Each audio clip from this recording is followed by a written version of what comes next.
Mesdames, Messieurs, bonsoir. On commence avec un point météo rapide. Le ciel gris a recouvert presque l'ensemble de la province aujourd'hui. Plusieurs avertissements de pluie et de vent sont toujours en vigueur dans les régions de La Ronge, Melfort et Yorkton. À Regina, les rafales de vent jusqu'à 75 km/h ont déraciné des arbres en centre-ville et de la grêle est même tombée pendant un court moment. Demain, la pluie devrait encore faire son apparition dans la majorité du sud de la province. À Regina, le tournoi France-Asquois des Nations se terminait aujourd'hui. Un tournoi de soccer sur plusieurs jours qui réunissait des équipes de différents pays francophones. Philippine François Gascard et Germain Wilson étaient sur place.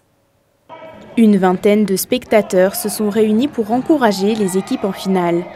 Une compétition amicale de soccer qui vise à célébrer la diversité culturelle au sein de la communauté france-asquoise. Cette année, le tournoi France-Asquois des Nations rassemblait 6 équipes, du Canada en passant par la Côte d'Ivoire ou encore le Luxembourg. Depuis sa première édition en 2017, l'événement est toujours aussi populaire. Nous, on considère ça un énorme succès, ce projet ici. Ça l'a bien été. Les gens se sont bien amusés. Ils nous ont demandé en fait de répéter l'année prochaine. Donc, on explore peut-être pas nécessairement en juin. On a aussi noté que possiblement à l'extérieur pourrait convenir les gens pour ce genre d'activité. Le tournoi France-Asquois des Nations a débuté jeudi avec un match d'ouverture qui opposait les Canadiens à la Côte d'Ivoire. Une cinquantaine de joueurs se sont affrontés tout au long des 4 jours de tournoi. La finale opposait aujourd'hui l'équipe de la Côte d'Ivoire face à celle du Nigeria. Les Nigériens l'ont finalement emporté 9-2 dans une ambiance parfois électrique face aux décisions de l'arbitre. Cependant, cette victoire n'est pas une surprise pour le capitaine de l'équipe de la Côte d'Ivoire. Ils jouent ensemble depuis des années, donc ils se connaissent bien plus que nous. Donc ils ont l'habitude de jouer ensemble, donc c'est mérité pour la victoire. Vous avez vu le score, 9-2, c'est sans appel. L'activité était ouverte à tous, débutants, amateurs ou joueurs plus expérimentés pouvaient venir s'essayer au ballon rond. L'arbitrage était assuré par des bénévoles et tous les matchs étaient diffusés en direct sur la page Facebook de l'ACF.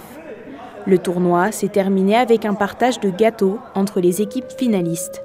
Ici Philippine François Gascard, Radio-Canada, Regina.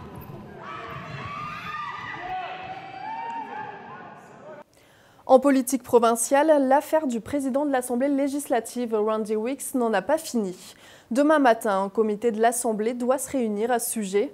Au bout de cette réunion, un processus d'examen sur les allégations de Randy Weeks pourrait être lancé. Ce comité sera composé de 8 membres, dont des partis du Parti saskatchewanais. Dans les dernières semaines suivant les allégations, le nouveau Parti démocratique avait demandé une enquête dirigée par un enquêteur indépendant pour faire la lumière sur cette histoire. Et pour rappel, à la fin de la dernière session législative, le président de l'Assemblée avait avancé des accusations de harcèlement et d'intimidation de la part de certains membres du gouvernement. Il avait aussi affirmé que le ministre Jeremy Harrison avait apporté une arme à feu dans le palais législatif. Les membres de l'organisme Entre Elles, regroupement Femmes Saskatchewan, sont invités à participer à son assemblée générale annuelle. Le rendez-vous est donné en virtuel à 19 h. Sa direction reviendra sur l'année passée et la programmation de l'année à venir. 6 postes au conseil d'administration sont aussi à combler, notamment au niveau de la présidence. Entre Elles sera aussi présent au Festival France-Asquois 2024 à Pike Lake, au Chac des Femmes. Le Conseil culturel France-Asquois lance un appel à candidature pour être sélectionné à participer à la résidence d'écriture au Centre d'art actuel Bang à Chicoutimi au Québec. La résidence aura lieu pendant 2 mois à partir du 30 septembre prochain. Un artiste de la Saskatchewan sera désigné pour y participer. L'objectif ici sera de renforcer les liens entre les écrivains francophones de la Saskatchewan et du Québec et d'aider les artistes dans leur développement artistique. Pour cette résidence artistique, le Conseil culturel France-Asquois s'est mis en partenariat avec le Conseil des arts et des lettres du Québec et le Centre d'art actuel Bang. La date limite pour soumettre une candidature est au plus tard le 26 juin. Voilà mesdames, messieurs, c'est ce qui conclut ce bulletin d'information. Merci d'avoir été avec nous. Bonne soirée.